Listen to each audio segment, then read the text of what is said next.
name is Neha Amir. I am student of Media Sciences BS. मेरा आपसे question ये है कि जब आप हुकूमत में आएंगे तो जो आजकल हम लोग देखते हैं कि यूथ ज़्यादा ऑनलाइन काम कर रही है, सिर्फ यूथ नहीं बाकी भी बहुत से हमारे भाई जो काम कर रहे हैं, ड्राइव फूड पैटर्न, आए दिन हुकूमत में इंटरनेट बंद हो जाता है और उनका नुकसान होता है। आप बिल्कुल सही तो ये किस तरह आप करेंगे हुकूमत में?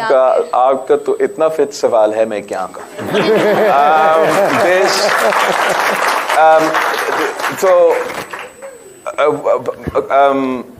I've tried very proactively while I was foreign minister to encourage monetization on digital platforms in Pakistan. I went and engaged with Meta, with TikTok, with all the TikTok का तो हुआ नहीं, लेकिन फिर भी बात तो करना था सबसे कि मैं इस चीज़ को encourage करूँ। यहाँ तक कि मेटा के साथ उनका जो स्टार्स मोनेटाइजेशन फीचर है, उन्होंने मुझे वो मौका दिया कि मैं इस फीचर को पाकिस्तान के लिए लॉन्च करूं। मगर साथ साथ जो मैंने उनसे ब्रीफिंग लिया तो उन्होंने मुझे दिखाया कि पूरा दुनिया भर से हमें कंप्लेंट्स आते हैं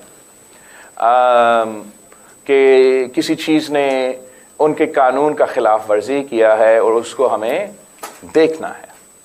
And this happens all over the world, and they say, look, हमारे लिए ये बहुत मुश्किल हो जाता है, इसलिए हमारा पॉलिसी ये है कि अगर हम कोई कानून को तोड़ रहे हैं किसी भी मुल्क में तो उसका लीगल रेपरकशंस होता है। तो हमें वो मैन पावर की ज़रूरत है कि वो बंदा बैठे और वो एक कंप्लेंट को देखे सही है नहीं है व्हाटएवर, वो अपना एक्शंस भी ले। इसके साथ साथ अब हमसे मुतालबा कर रहे हैं कि आप दफ्तर भी खोले, आप वो भी खोले, आप ये भी खोले। And then they showed me a graph. And they said, this is sitting in the Meta office in Singapore. कि ये पूरी दुनिया से हमारा जो complaints आते हैं, पाकिस्तान इधर था, and all the way down, as in बाकी को मुकाबला भी नहीं कर सकते थे।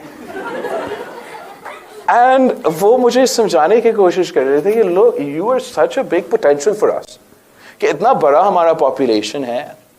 मेटा खुद आके हमारा इंफ्रास्ट्रक्चर में, इसलिए वी हैव इंफ्रास्ट्रक्चर प्रॉब्लम्स। अब मेरी बहन गिलगित बल्तिस्तान से पूछे कि कितना तेज उनका इंटरनेट वहाँ चलता है, तो we have infrastructure, communication infrastructure digitally, उसका भी प्रॉब्लम है। उसमें भी वो इन्वेस्ट करने के लिए तैयार है।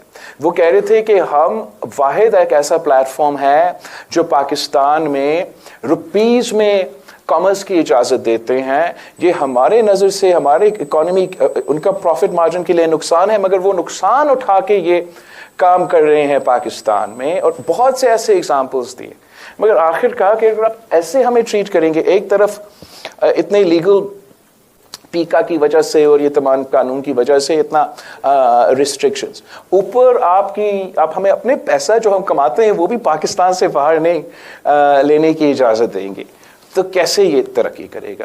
पाकिस्तान में जितना डिजिटल मीडिया से, टैक्स से, मोनेटाइजेशन से हमें फ़ायदा होगा, शायद कोई और मुल्क है जो इतना फ़ायदा हो सकता है। हमारा जो एक्सपोर्ट्स के कंप्लेन करते हैं, मैं वो मसला सिर्फ एक इस जगह से हम हल कर सकते हैं, जो रोज़गार के मौके हम प्रोवाइड नहीं कर सकते। एक बच्चा अपने गाँव में बैठ के अपना ऐप बना के कमाना शुरू कर सकता है, और वो भी डॉलर्स में। मेरा जो नुक्ते नज़र है वो इतना कि आप जितने भी रुकावटें हैं वो ख़त्म करें, कम करें।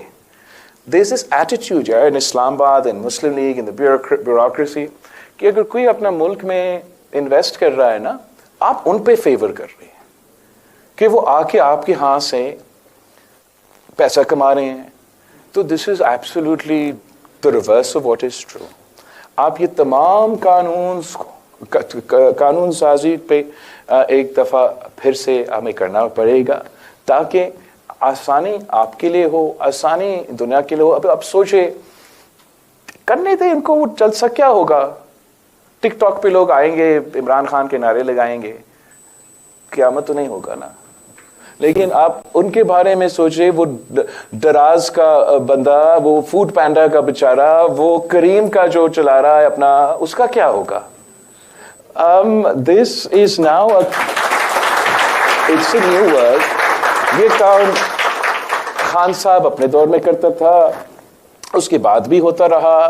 मेरा कोशिश ये होगा कि हम ये काम छोड़ें, एंड जिसका फायदा है वो फायदा हमने, جب ہم کہتے ہیں کہ ہمیں انفراسٹرکچر میں انویسٹ کرنا ہے، اب وہ موٹر وے کا زمانہ آ گیا، انفراسٹرکچر میں انویسٹ کرنا ہے تو پاکستان کے عوام کو ہائی سپیڈ انٹرنیٹ اس ملک کے کونے کونے پہ پہنچا دیں، یہ ریسٹرکشنز ختم کر دیں، اور پاکستان کے نوجوان خود ہمارا معیشت کی ترقی کا بندوبست کریں گے۔